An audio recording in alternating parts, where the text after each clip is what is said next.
അങ്ങിൽ ഞാൻ ശരണപ്പെടുന്നു.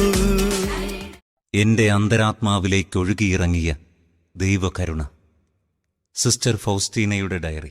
ഈശോ മിശിഹായിക്ക് സ്തുതിയായിരിക്കട്ടെ. ഈശോയിൽ ഏറ്റവും പ്രിയമുള്ള സഹോദരങ്ങളെ, വിശുദ്ധ മരിയ ഫൗസ്റ്റീന കൊവാൽസ്കിക്ക് ഈശോ വെളിപ്പെടുത്തി കൊടുത്ത ദൈവകരുണയുടെ ആഴങ്ങളെക്കുറിച്ചുള്ള ചിന്തകളാണല്ലോ നമ്മൾ ദിവസങ്ങളിൽ പങ്കുവെക്കുന്നത്. ഈശോ വെളിപ്പെടുത്തി പ്രത്യേകിച്ച് 3 മണി സമയത്തിൽ എൻ്റെ കരുണയെ ആരാധിക്കണമെന്ന്. കാരണം ഈ സമയത്താണ് നീതിയുടെ മേൽ കരുണ വിജയം വരിച്ച് നമുക്ക് ഓരോരുത്തർക്കും വേണ്ടി ഈശോ കാൽവരിയിൽ പിടഞ്ഞ് മരിച്ച് പിശാചിൻ്റെ ആധിപത്യങ്ങളെ തകർത്ത് നമുക്ക് രക്ഷ നേടിത്തന്ന മണിക്കൂർ.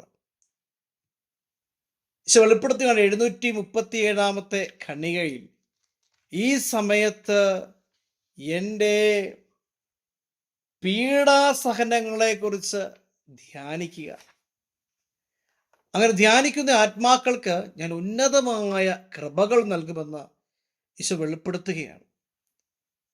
കഠിന വേദനയുടെ ആധിക്യത്തിൽ ഈശോ സമ്പൂർണ്ണ സമർപ്പണം നടത്തിയ സമയമാണ് 3 മണി. ലോകത്തിൽ കരുണ സ്വന്തമാക്കാനുള്ള മണിക്കൂറാണിത്. ഈശോയുടെ പീഡാനുഭവത്തിൻ്റെ യോഗ്യതയാൽ അപേക്ഷിക്കുന്ന ഒരു കാര്യവും ഈ സമയത്ത് ആത്മാക്കൾക്ക് നിഷേധിക്കപ്പെടുകയില്ല എന്ന് ഈശോ ഫൗസ്റ്റീനാമ്മയ്ക്ക് വെളിപ്പെടുത്തി കൊടുത്തു.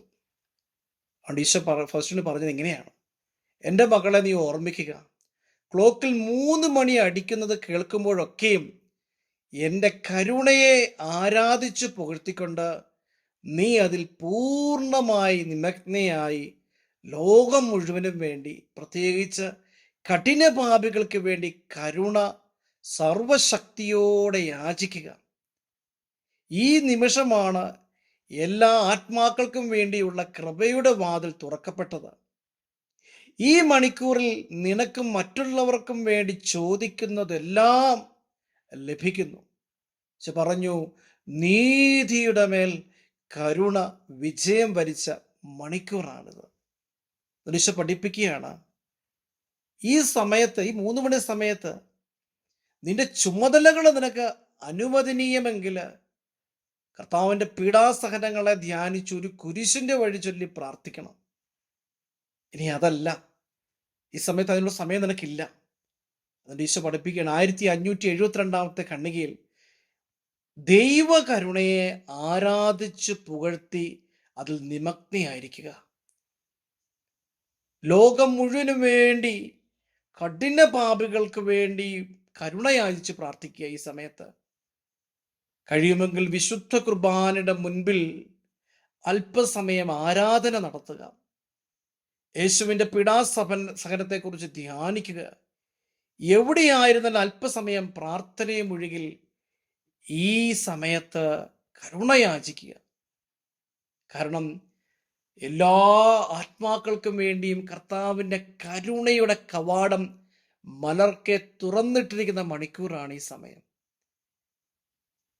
കർത്താവ് ഈ സമയത്ത് ഓരോ ആത്മാക്കളെയും വലിയ ദാഹത്തോടെ വീണ്ടെടുക്കുവാൻ ആഗ്രഹിച്ചുകൊണ്ട് തൻ്റെ കരുണയുടെ മഹാപ്രവാഹം അവിടുത്തെ തിരുവിലാവിൽ നിന്ന് ഒഴുക്കി അനേകർക്ക് വേണ്ടി അവിടുന്ന് ദാഹിക്കുന്ന മണിക്കൂറാണിത്. പ്രിയപ്പെട്ടവരെ, 3 മണി സമയത്തെക്കുറിച്ച് മനസ്സിലാക്കി ധ്യാനിച്ച് ഈ സമയത്ത് നമുക്ക് ചെയ്യാൻ പറ്റുന്ന ആത്മീയ ശുശ്രൂഷകൾ, പ്രാർത്ഥനകൾ, പ്രായശ്ചിത്തങ്ങൾ, പരിത്യാഗങ്ങൾ എടുത്ത് ഈ കാലഘട്ടത്തിൽ തകർന്ന ജീവിതങ്ങൾക്ക് വേണ്ടി, പാപാവസ്ഥയിൽ കഴിയുന്ന ആത്മാക്കൾക്ക് വേണ്ടി നമുക്ക് കരുണ യാചിക്കാം.